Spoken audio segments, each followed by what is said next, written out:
Are you ready? Ladies and gentlemen, boys and girls, children of all ages, Tool to Play presents Still Got Game with Derek D. Smooth Nolan and Joel Dude I Rock Albert.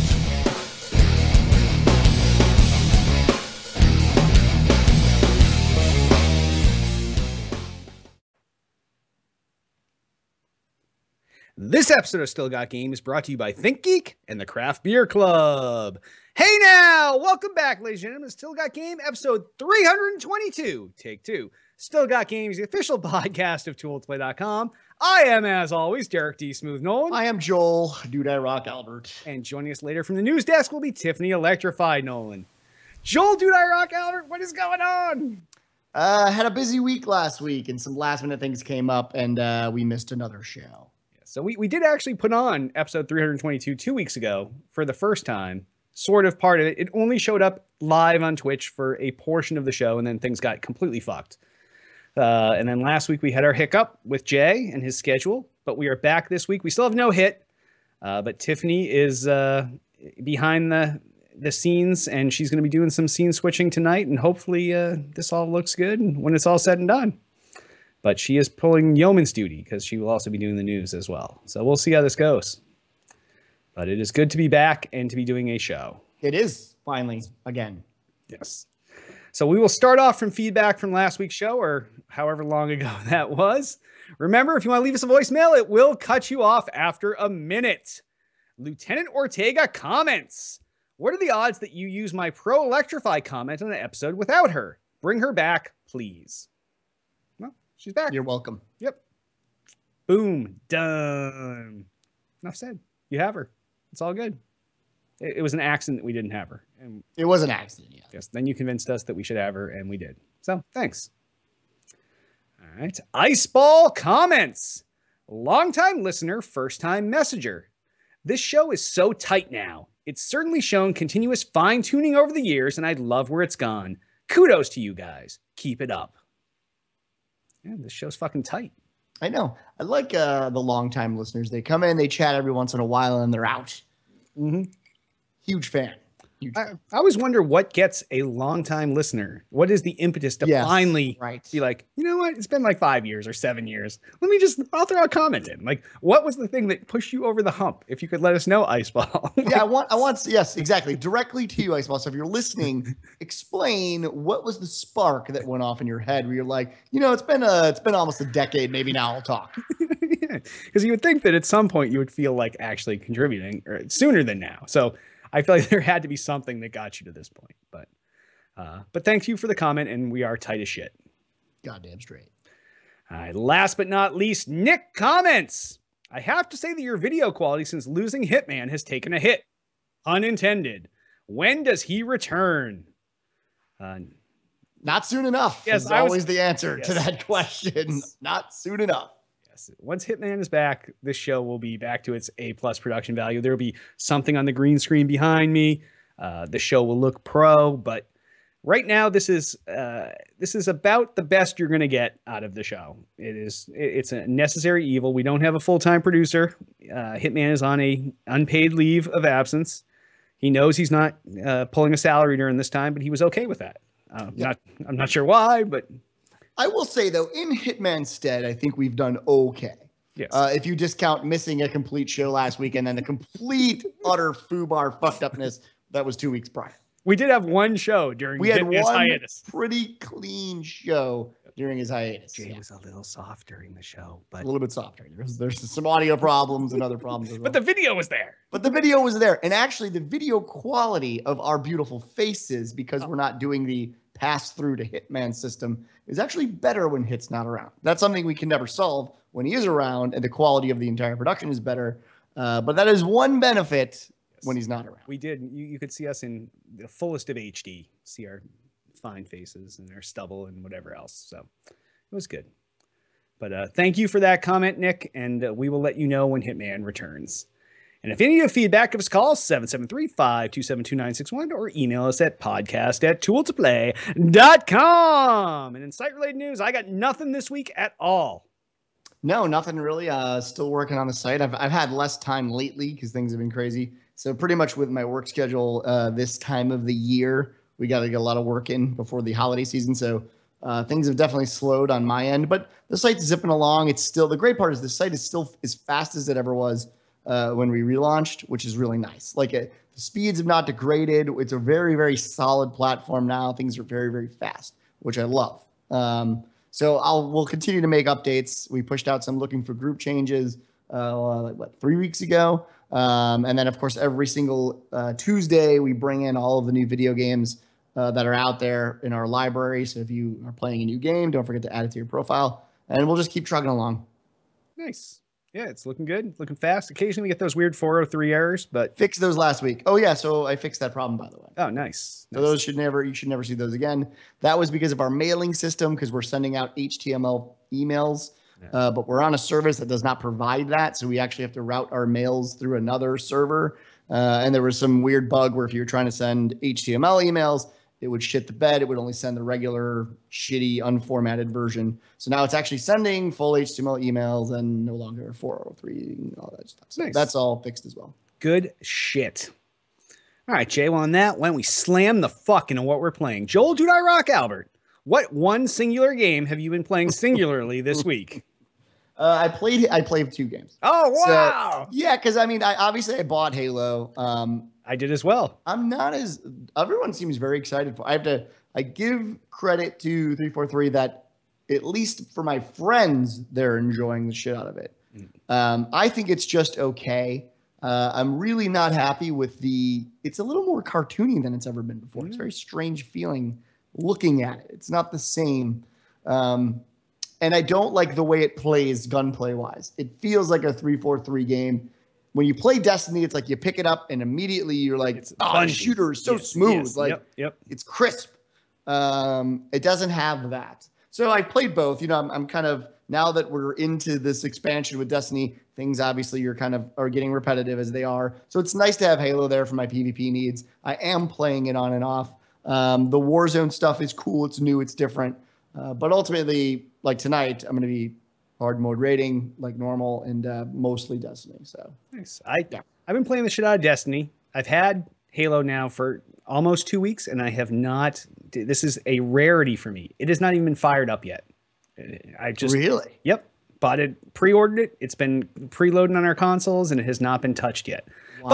But that said, my fucking badass Elite controller is going to make it real easy for me to switch back and forth between Destiny and Halo, because then I can go remap all of the Halo buttons to match my Destiny buttons, and I don't need to deal with Bungie's awesome control scheme not porting over into 343's slightly almost the same bumper. It's almost jumper, the but same. not quite. Yeah, I mean, you could kind of. I mean, I picked it up and I played it normally, like I was playing Destiny, and then 2 minutes later playing Halo, and I could still play it. There was really, I mean, it wasn't a big deal. Are you a bumper jumper guy? I've never been a bumper jumper. So for me, it's seamless. There's not that need for as much mapping.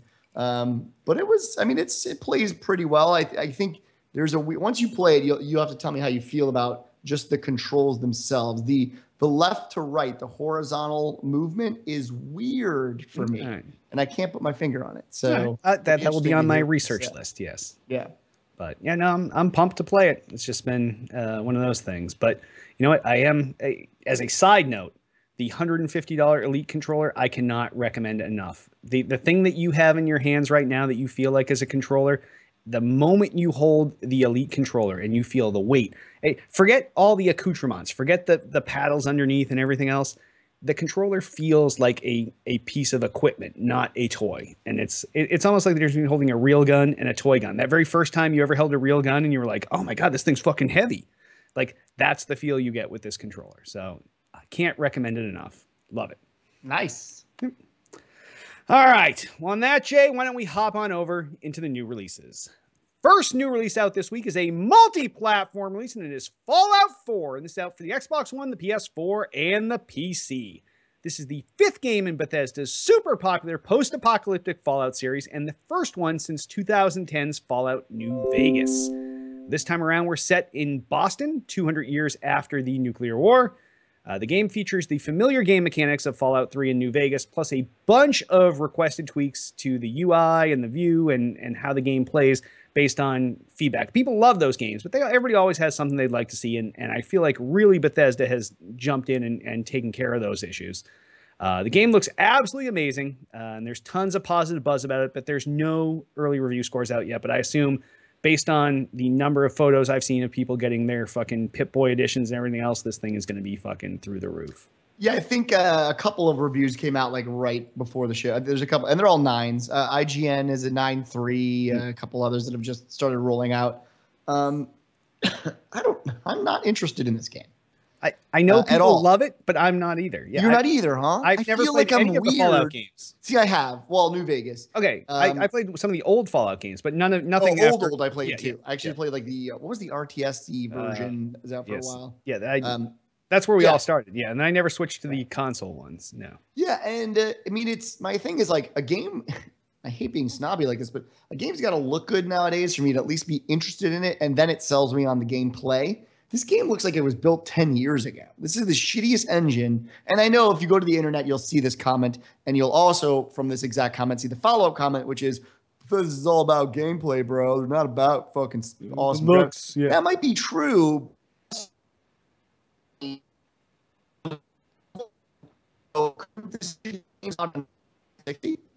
mean, when you upgrade your system, really what you pay for is that. So I don't know. It feels weird to me. Yeah, I know. I don't understand the love for it either. But you know, I know people do love it, and I'm sure that this thing is going to be fucking fantastic. So I hope so. I mean, I may buy it later, and I will say this: Bethesda games universally have the worst bugs ever. They're usually buggy as shit. So it is a good time to sort of let it do its thing, and then it'll fix itself 2 weeks from now. Yeah, exactly. All right. Well, the next new release out this week is also a multi-platform release, and it is Rise of the Tomb Raider. And this is out for the Xbox One and the 360. This is out for the sequel for 2013's insanely popular Tomb Raider reboot. While they kept most people, the stuff most people loved about Tomb Raider, they've also made some major improvements to the game, including this new day-night system, where certain resources that you're looking for, like let's say you need to make some kind of fucking a backpack out of a dead bear.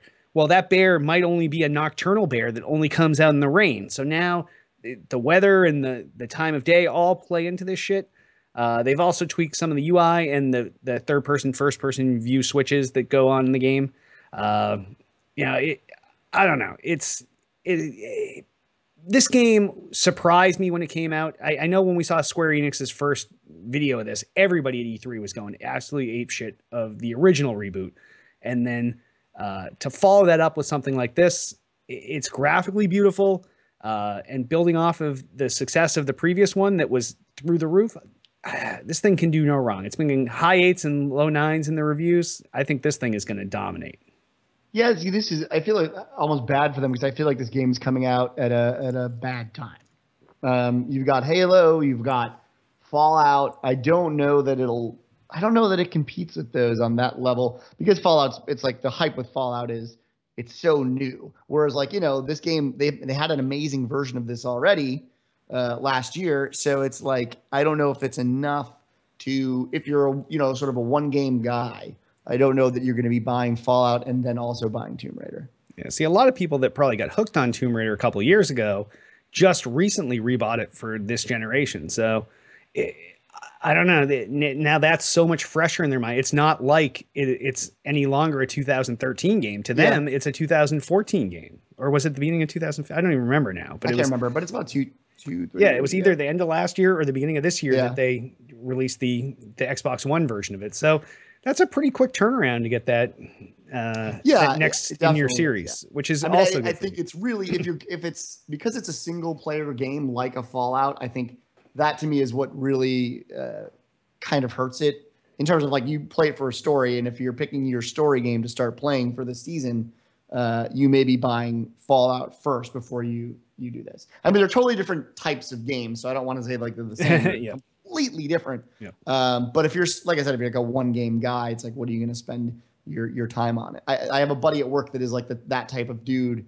And he was saying like, he doesn't know which one he's going to buy, but he feels like he's going to buy Fallout just because it's new. Like it's newer in terms of the IP being released, and the hype for it is like, through the roof. So, so I hope it does well, because I think they make they're just making great games, great Tomb Raider games. They're crushing it.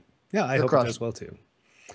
All right, Jay. Well, on that, why don't we hop on over to gaming news, and we will transition to Tiff over at the news desk. We'll give her a couple seconds to switch the camera, so she's on herself now. How is it going, Tiff? How is your double duty tonight? Oh, it is going great. Thanks for asking. No problem. All right, first story!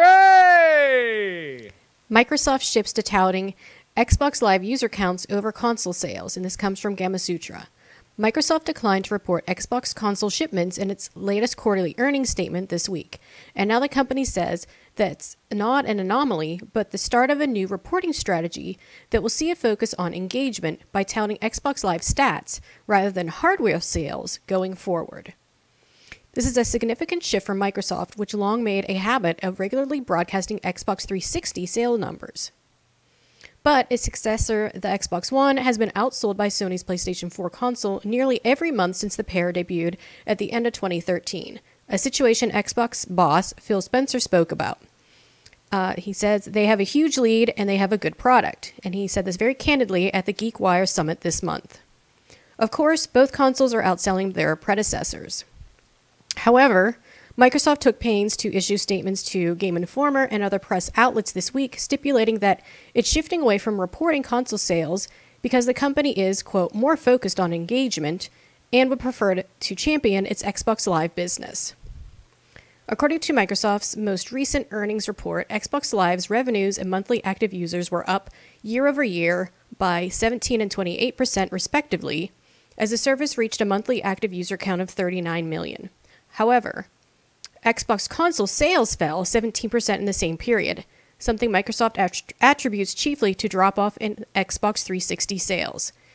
Wow. So what do you guys think of this? Are they just like fudging the numbers to make themselves look better? This is a great idea. I agree. Yeah, right? And I think this makes sense for them. I think this is actually the best barometer for them other than hardware sales. I think like for Phil Spector and those guys, and he said it in an interview recently, which is just that I think they know that they're not going to beat Sony anymore. And that's actually okay. I think growing their user base is way more important in the long term than worrying so much about winning the hardware war. And so from that perspective, this is a good move. Obviously, it's good for investors because you can come back every month or whatever, every quarter rather, and be like, hey, our user base grew by X amount. And they're like, oh, how many pieces of hardware do you sell? And you're like, don't worry about that. We grew a lot. We're growing. But, and that's a recurring revenue stream. It's not a one-shot deal. That's money. Yeah. And that's users that will come back and potentially will buy the next system. Because I think we've already decided who's got that. It always is this way. That first person that comes out and gets the most amount of sales, generally speaking, I think if you go back into history, you'll see that they'll carry that throughout the life of that platform. And that's okay. And I think Microsoft's saying, hey, we fucked up at the beginning, but we're making amazing strides in getting new people that haven't bought their system yet to come in and buy our system and be a part of the platform. So it makes a lot of sense to me. I don't know. What are your thoughts on it? No, I absolutely agree. I think that this is, while it seems like you're fudging the numbers, you take one on the chin. You're like, yeah, they're ahead of us now. And last gen, there was a point where Wii was the unstoppable beast and nobody could touch Wii. It was the number one seller of consoles. So you had to differentiate yourself some other way and everybody just kept playing the same game. Here, Microsoft is like, you know what?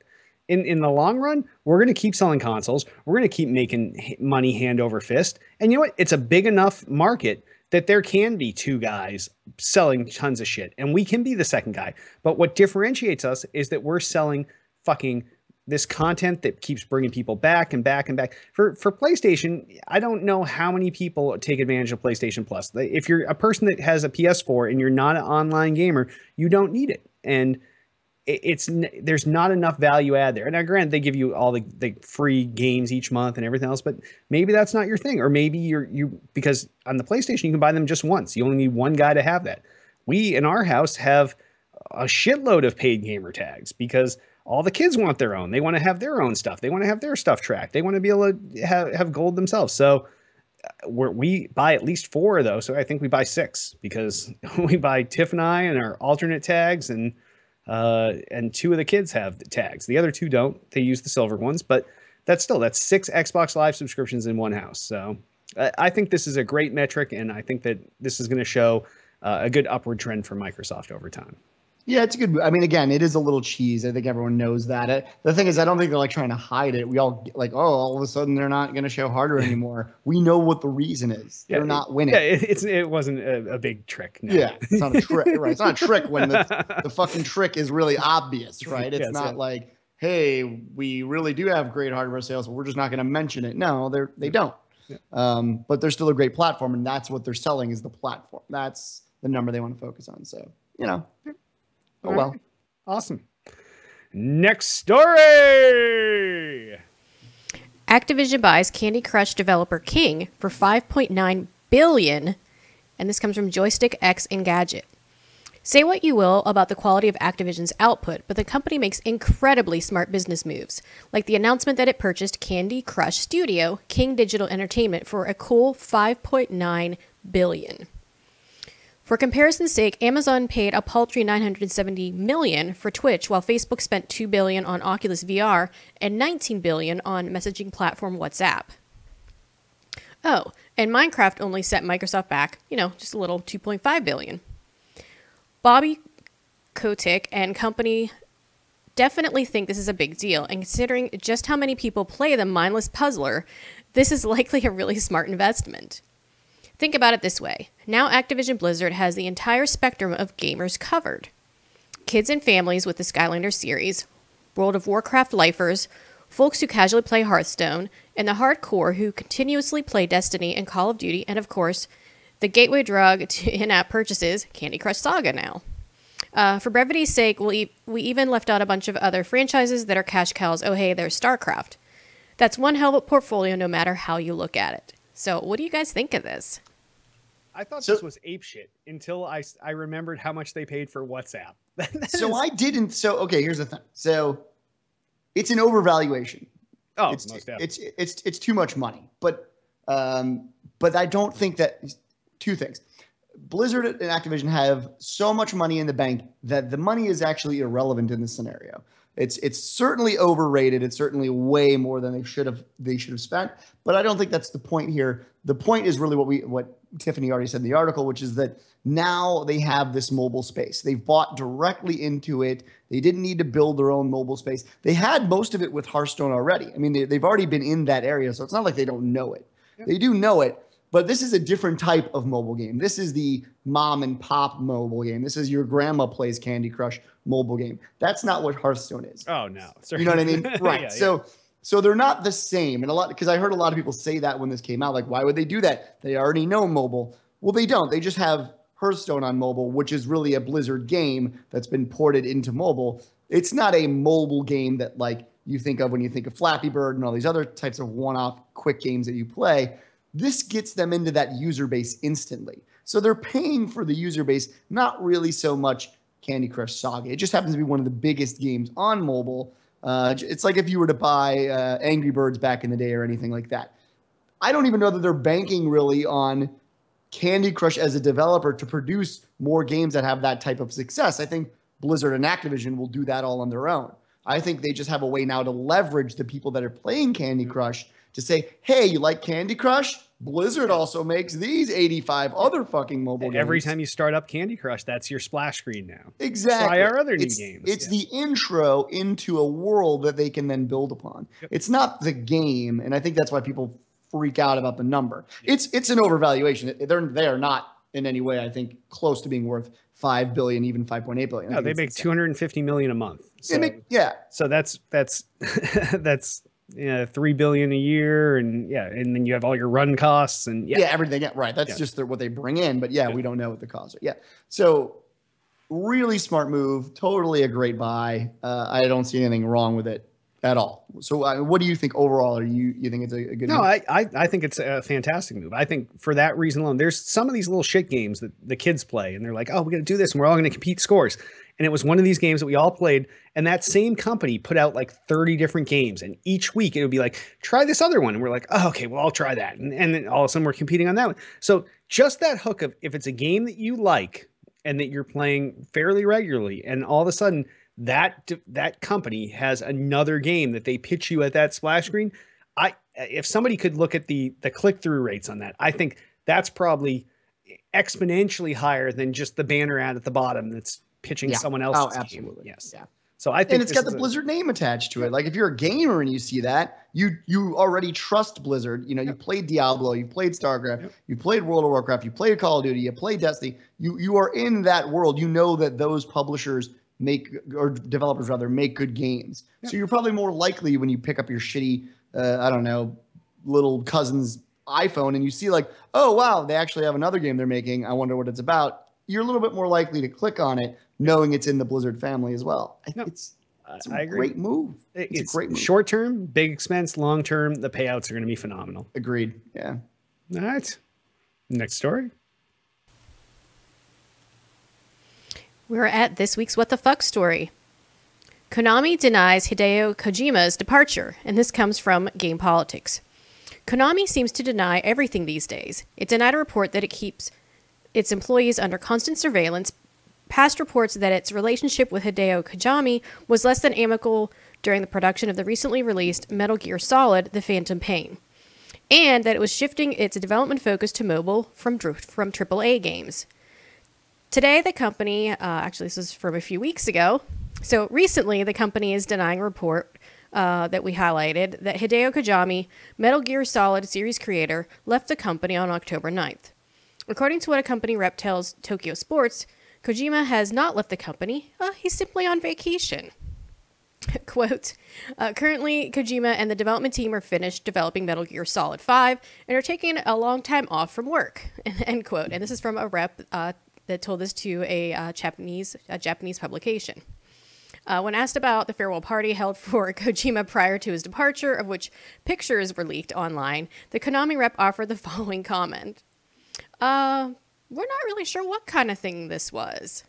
So, like, what do you guys think of this? What's going on here? The only reason I left this story in 3 weeks later is because it was so fucked up. It's so weird. Like they're like, no, Hideo Kojima's still with us. And he's part of the team. And they're like, well, there's pictures online of a going away party at Konami where there's a cake for him, there's banners, and what's about that? And they're like, we don't know what that is. We just don't know. That's what I don't really understand is like we've heard really from Kojima as well, like saying, you know, there's been a couple of interviews of him explaining like the rift and that he's not even really sure why he was like, like there's all these things of like, I wonder if even he is fired now.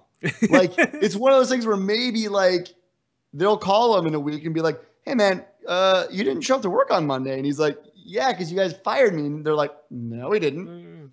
And I feel like he's going to be as confused as the rest of the internet now is with how Konami is handling the situation. Maybe he's not fired now. Yeah, when you make a statement like that, like, no, it's all good. Well, I'm pretty sure that I got my last paycheck. I did an exit interview. Yeah, like, totally. I thought that was the end of this. I'm working at a new company now. Like, I'm gone. I thought we broke up, but I guess we didn't. Yeah, they're like, Konami's like a crazy fucking ex-girlfriend. Yeah. Like, I don't know. I hate you. I hate you. I hate you. Right, No, but I love you. you. Why'd you leave me? Why'd you leave me? Why'd you leave me? No, you told me to leave. No. No, that's not what I meant. You gotta feel my emotions. You gotta get in touch with me, Konami, as a fucking individual, as a human being. You never understand me. Jay, that was pretty deep. I've been through this before. I could tell. If back out, I saw the tear forming, and I had to bring you back. If Kojima needs like help, like I can help him. I know this scene. Bro hugs for you. Exactly. Yeah, man. It's just I don't know. What can you say about this story, Derek, other than Jay? This story has me saying, "What the fuck?" And on that, why don't we hop on over to the mailbag and voicemails? Altius asks, since you guys missed a couple episodes, I decided to lay a new question on you. How do you see the FPS player base looking by year end? Now that Halo 5 and Call of Duty Black Ops 3 are out and people have had a chance to play them, do you think they will cannibalize the Destiny audience? No. Yeah, it's weird with Destiny because it's content based. It goes in cycles. It's like any other MMO that it currently exists. So for now, because of where they are in the cycle, there's plenty of Destiny players that still need to finish the raid, or still haven't made it to the light tower, or still haven't, insert thing to do in the game here. After a while, that will run thin. And unlike a FPS where your sole objective is to PvP, the staying power really is driven by content that gets released. So I think within the next month or two, Destiny's gameplay will go down for a lot of people. I think it's natural because they're waiting for the next thing to come out. But I don't think it'll exactly cannibalize it. I don't think it's because those games are better that they'll be losing Destiny players. I just think that content is content, and after a while, you've done what you can do in Destiny and you move on. And eventually, when the next thing comes out for Destiny and Halo doesn't really have that thing, maybe some maps, but really other than that, you're not getting a chunk of content. I think they'll be back up on top with that again. So it's a great question because it really speaks to what is Destiny. Is it a shooter? And I don't think the answer to that is yes. Yeah, it's more than that. It's shooter and MMO. And so you have the MMO cycles that go with it. But I think in the question alone, though, Call of Duty is an entirely separate beast. I think the guys that play Call of Duty are the guys that play Call of Duty. They were not the ones that are split between Halo and Destiny. So I think that was going to be an audience all along. Hell, on last gen consoles, on Xbox 360 and PS3, Call of Duty came out with no single player campaign. It is only the multiplayer. So that's all they launched. They were like, here's the next Call of Duty multiplayer game that you're going to play for X amount of time. And those guys were just like, yeah, that's what we've been waiting for. It's the people that want that next thing. They want something more. And it's whether you're getting enough out of Destiny or not. And even during the last lulls, like people left like you. I saw people that's like Marcus that stayed and they played every little bit of content every single week. So it's different strokes for different folks.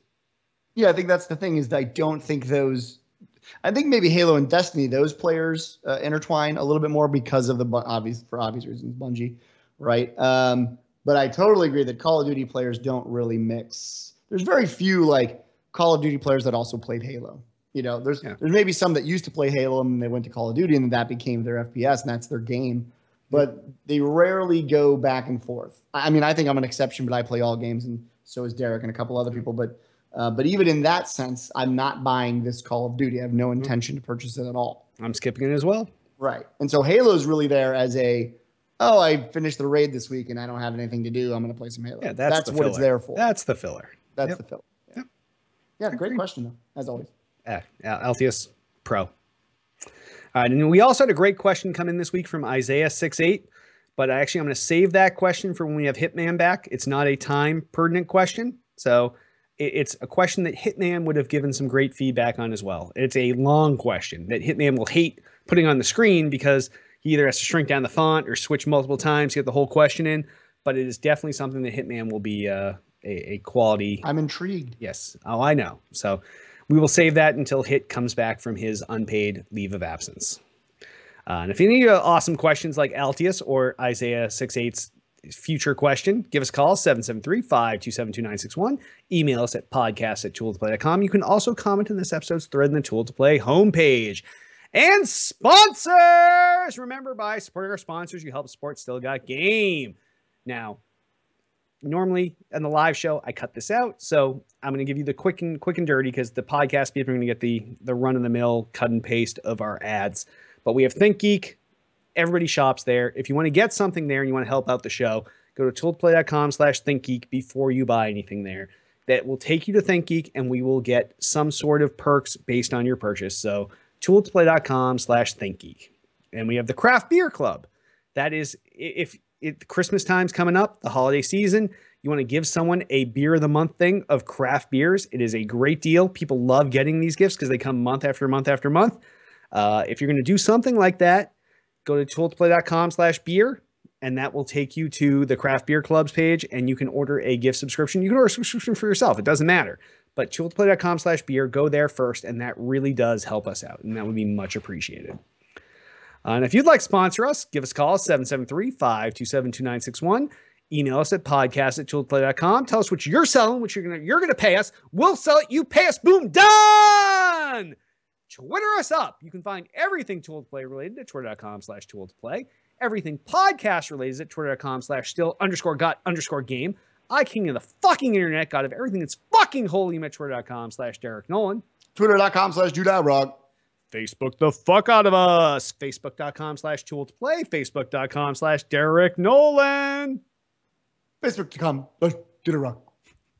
That was Facebook.com/JudeRock for those of you that didn't have the universal translator. We also have a YouTube channel, youtube.com/Tool to Play. That is the place to find all of Tool to Play's archived video content, whether it's episodes of this show, whether it's one-offs, whether it's unboxings, whether it's Tiff's old immature interviews, her one-off show that she's going to be bringing back really soon, whether it is Hits which could be coming back anytime now too, because we did have that hashtag where we trended worldwide on Twitter, #1 for Bring Back Hit. All that shit is on YouTube, and that is where we archive all of our video content. Please rate and review this podcast in iTunes. We need some 5-star reviews, and if you're so inclined, just write a little blurb, go with the review. And like I promised, each and every week, we pick one of those reviews to share with the community. And this week's review was from Greg Zero. The title of the review that came with its 5 stars was, "This show is," all in caps, "extremely obnoxious. My God, this show is so obnoxious. I think I like it though." Yeah, you know what? Yeah, that's good. That's perfect. Yeah, we are obnoxious, and I'm pretty fucking sure you like us. So that is the kind of review that is worth 5 stars to this show. So if you want to hear your review on the show, it doesn't have to be that short. You can make it long, but just go there, 5 stars, throw us a review, and you could be internet famous too, like Greg Zero. And speaking of Twitch, we have a Twitch channel, twitch.tv/Tool to Play. That is where the live viewers are watching this show now, with Tiff's fantastic substitute Hitman producing action going on behind the scenes. But it is where all of Tool to Play's live video content goes, whether it's this show, whether it's our other live shows, Thick and Thin with LB and Dooney and Hit, whether it is gameplay, whether it's our team channel where we're doing all of our team coverage of Destiny or Halo or whatever anybody's playing. Twitch.tv/Tool to Play. Go there. Follow us at least, or there's a subscribe button down below. That is where you kick back directly to the guys here. That is how you really support the show. That cuts out all the middlemen, with the exception of Twitch's percentages and everything else. But it is probably the most direct way to support us without actually seeing us somewhere and handing us a stack of cash. So, and it costs a lot less. It's $4.99 a month. You know, think of what you spend more than that on. Like I spend more than that on, I don't even want to say on this show because I'm live. But yeah, you can spend $4.99 a month on a whole fuck of a lot less than this show. So do it up. And I guess before we finish up, I want to remind you all, join us each and every Monday night, 8 p.m. Eastern, 5 p.m. Pacific, twitch.tv/Tool to Play. And on that, we'll wrap this episode up. I am Derek D. Smooth Nolan. And I am Joel Dude I Rock Albert. Good job, Tiff. Good job, Tiff. See, there's music playing here. That's why I'm dancing, even though there's no music, because this is going to be coming in later. And I don't look like a douche. All right. That was good. We did it. Actually, it was pretty smooth. Yeah. I would just like to say. There was a brief 2-minute period where you went totally robotic, and your video went Oh my gosh, yeah, it was awful. Your video went to like 110. I started streaming at that very moment. I started just to download a shit ton of porn. I know, sometimes you can't resist. You're like, yeah, I can't wait. Hey, what am I going to do after the show? I need to. All right, I want to know what you spend $4.99 a month on, though, Derek. Oh, I could spend a lot more than $4.99 a month. That's what I'm saying. Right. On what though? If we took my vodka budget in, oh my god, we would have to compare that to the budget of a small third world country. Right. Yeah, there's plenty of things that get that much get spent on, but yeah, $4.99 is cheap. Tiff, you spend that a day on coffee. I know. And since I'm now caffeine free more than 6 fucking months, imagine all that. That was like 2 monsters, right? Well, you take the monsters alone. I was spending anywhere between $8 and $12 a day on Monster. So yeah, do the math. That's fucked up. Really? Yeah. Yeah, but I mean, it's gone to something else, right? Like you have more vodka.